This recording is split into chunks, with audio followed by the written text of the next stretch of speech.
You see this blue one here? He's a dominant male.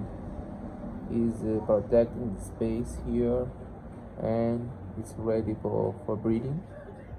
You see the colors are truly colorful. Depending, you see this one is not too blue, but they are the same color. So this male is the dominant male, and he's protecting something here. You see, I think that one is a female, and this one is a male. And also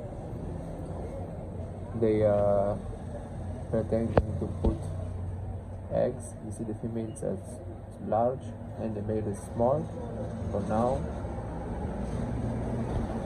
So hope in 1 month or 2 we'll see results here. See, this is a big female here.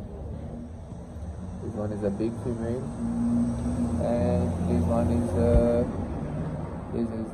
young adult male. The female is you see,